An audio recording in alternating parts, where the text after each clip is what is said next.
Notre gars sûr, les gars, Movzar Evloev, il l'a annoncé quand il aura le title shot contre Volkanovski. Soyez certains, soyez sûrs qu'il n'y aura pas de tentative de takedown. À la manière de notre cher Jan Blachowicz contre Alex Pereira, à la manière de Magomed Ankalaev face à Alex Pereira, toujours, qui était depuis revenu sur ses propos.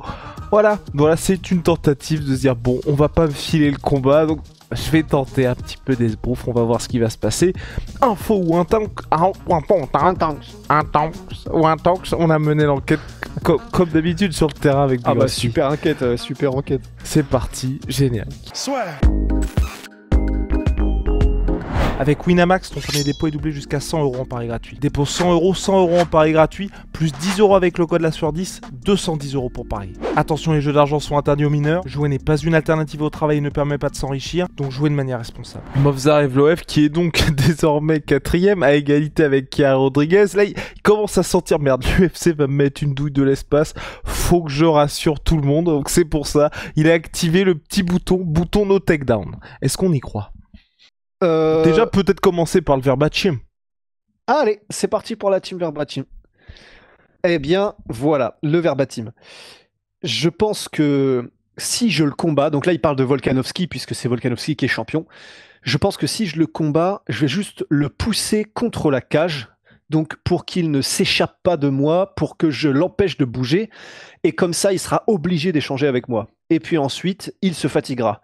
Ou alors je le briserai, puisque je sais que j'ai plus de puissance, une meilleure lutte, et que je peux contrôler ce mec pendant 5 rounds ou le terminer au sol. Bon, a priori, pour l'instant, ça contredit ce qu'on dit, mais vous inquiétez pas, ça arrive.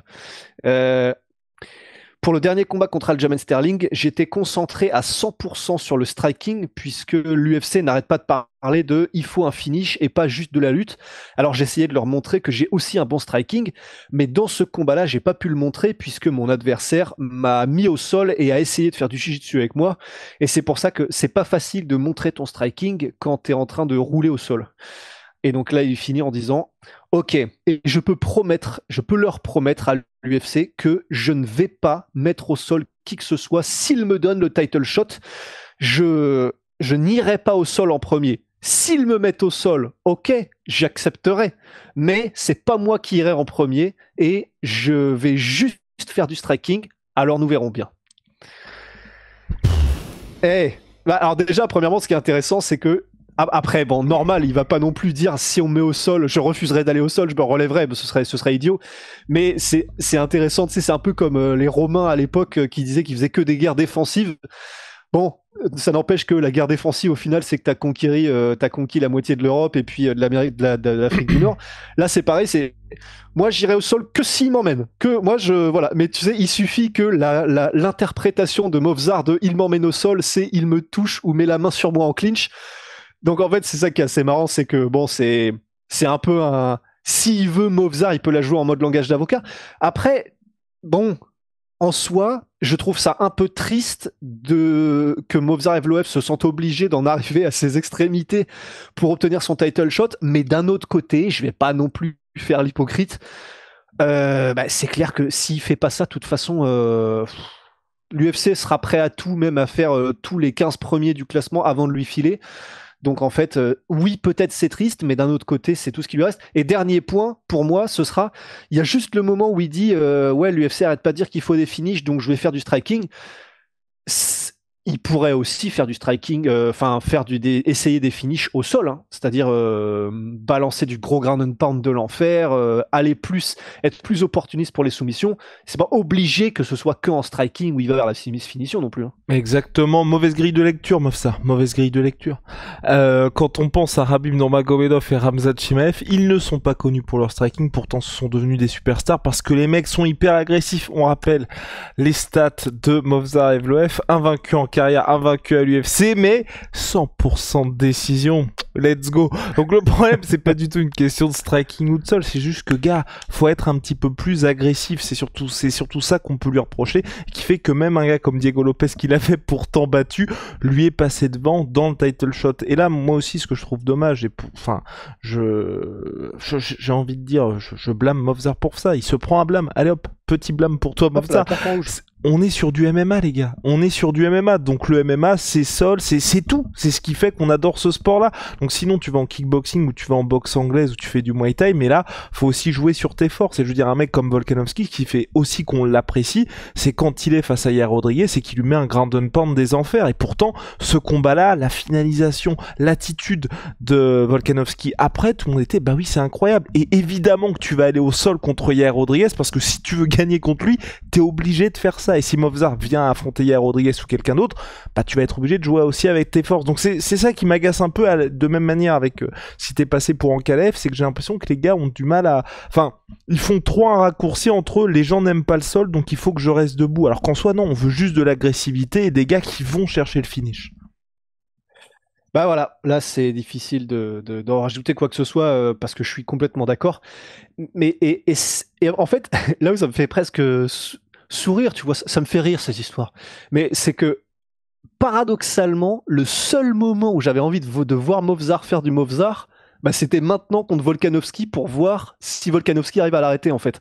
Donc c'est là où c'est hyper paradoxal, mais c'est que bon, si là on n'a plus le choix du tout et que Movzar a le title shot, bon, c'est un peu comme quand Ben Askren était arrivé à l'UFC et qui combattait les Robbie Lawler et les gars comme ça. Ben, en fait, paradoxalement, si vraiment on n'a plus le choix, puisqu'il a réussi à imposer sa volonté et à imposer son jeu à tout le monde, bah j'ai envie de voir s'il arrive à le faire aussi contre un mec comme Volkanovski qui est aussi complet, qui est aussi excellent dans tous les domaines. Et comme on l'a vu, si Islam Makhachev n'a pas réussi à contrôler et dominer au sol Alexander Volkanovski, il va quand même falloir qu'il se lève sacrément de bonheur, Movzar Evloev, s'il veut y arriver. D'autant plus que, alors bon, les mathématiques en MMA ça marche pas, mais c'est quand même marrant de voir qu'au même moment qu'il dit ça, effectivement, Movzar Evloev, il annonce qu'il ne peut pas combattre Islam Makhachev parce qu'Islam Makhachev l'exploserait.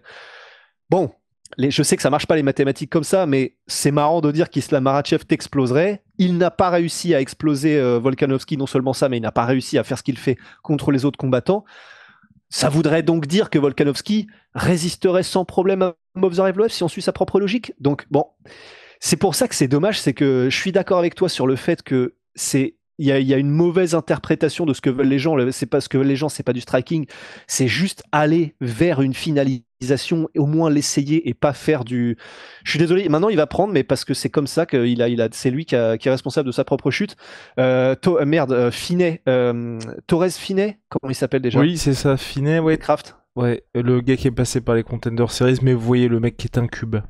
Ouais, qui est un cube. Et le dernier combat qu'il a fait contre Robert Valentin, il a fait mais vraiment une masterclass de tout ce qu'il faut faire pour que les fans et l'UFC te détestent et que tu n'avances pas dans ta carrière. C'est-à-dire qu'il a juste mis au sol Robert Valentin et il n'a rien fait.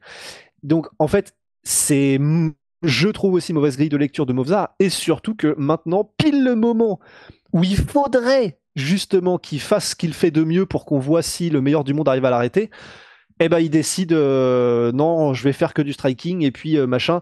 Et en fait, il est perdant quoi qu'il arrive parce que s'il ne fait que du striking, en réalité, les gens finalement seront, je pense paradoxalement, un peu frustrés. C'est le seul combat où ils le seront. Et en plus de ça, s'il ne le fait pas et qu'il fait ce qu'il fait d'habitude, on sera en mode oui, bon bah donc comme d'habitude, t'as mytho parce qu'il fallait juste vendre des pay-per-view et les gens n'aimeront pas ça non plus. Donc c'est bon. Il a pas de bol, Movzar, mais il peut pas gagner dans cette histoire-là avec ce qu'il vient de faire, j'ai l'impression. Et à la manière de ce qui s'était passé pour Islam Makhachev contre Arman Tsarukyan, et c'est là aussi que je suis surpris par la déclaration de Movzar, c'est que le combat contre Aljamain Sterling, c'était justement le plus divertissant de Movzar Evloev depuis très longtemps. Il manquait finalement juste une finalisation pour que les gens soient complètement conquis. Donc d'être dans un truc comme ça, c'est exactement ce qu'on veut nous, et c'est pour ça que par exemple le Dricus Duplessis Ramzat, on a envie de le voir parce que on sait ce que va faire Ramzat, ou comme quand Khabib combattait, on voulait le voir contre Kamaru Usman ou contre Georges Saint-Pierre parce que tu te dis on cherche les mecs qui vont pouvoir les challenger dans leur domaine de prédilection. C'est uniquement ça qu'on veut parce qu'on sait que de toute façon ils ne vont pas changer, et s'ils venaient à changer, je veux dire, Khabib, à part le combat contre Ali Aquinta et quand Ali Aquinta était vraiment déjà bien entamé, à chaque fois, c'était le plan A, on va à la lutte et puis c'est tout. Et ce serait complètement stupide de son côté de tenter autre chose. Donc du côté de Movzar comme du côté d'un Ankalev, évidemment qu'Ankalev, s'il affronte Alex Pereira, bah il va spammer le bouton takedown parce qu'il faut faire ça si tu veux t'imposer contre Alex Pereira. Donc bon, pas sûr que ça suffise pour lui hein, afin d'obtenir le title shot contre Alexander Volkanovski. Sa seule chance, en vrai, sa seule chance, c'est qu'aujourd'hui, il y a vraiment une traction pour un Yair Rodriguez contre Diego Lopez, donc il lui reste pas grand-chose comme autre option potentielle. Maintenant, c'est à voir si l'UFC lui accordera ce title shot ou le mettra tranquillement sur le côté, ou peut-être patienteront en fonction de ce qu'il peut y avoir pour Aaron Pico pour son premier combat. Mais en plus, même par rapport à Ankalev, c'est un peu. C'est même bizarre parce qu'Ankalev, pour le coup, lui, il avait fait quasiment tous ses combats que debout. D'ailleurs, on l'avait dit, je crois qu'il avait tenté aucun takedown ou un truc comme ça dans sa carrière à l'UFC. Donc, en plus, Ankalev, lui, ça avait presque plus de sens. Et encore, ce qui probablement a fait la différence pour Ankalev, c'est le fait qu'effectivement, il y avait ne serait-ce que cette menace de takedown. Mais après, il y a aussi le fait qu'il a été meilleur en tout, mais même debout, pour en tout cas la majorité du combat, c'est ce qui fait qu'il a gagné. Mais. En plus c'était son jeu Ankalev, donc à la limite quand Ankalev dise je ne resterai que debout avec Alex Pereira, alors personne n'était dupe parce qu'il faut que tu mettes des incertitudes, mais au moins pour Ankalev il y avait ce côté bon c'est ce qu'il fait de mieux, donc à la limite il aurait tort de le faire, c'est-à-dire de faire que debout et de dire je ne ferai même pas tentative de takedown, il aurait eu tort de le faire, mais au moins lui ça avait un peu plus de cohérence. Là avec Movzar ça n'en aurait aucune. Bon, affaire à suivre, Rust. Oui. Affaire à suivre pour les featherweight et puis Movzar. On doit essayer de nous mettre des douilles au calme. MyProtein, les gars, moins 30% minimum sur TwoBoysSweetPea avec le code LASSEUR, donc les freins compléments alimentaires, vous connaissez. Holy aussi, révolution dans les boissons énergisantes, thé glacé, boissons de réhydratation. Milkshake, code LASSEUR 5 pour votre première commande, moins 5 €. Si vous avez déjà commandé chez eux, code LASSEUR 10, moins 10%. On se retrouve très vite pour la suite des folles aventures de l'UFC et de Movzar. Let's go!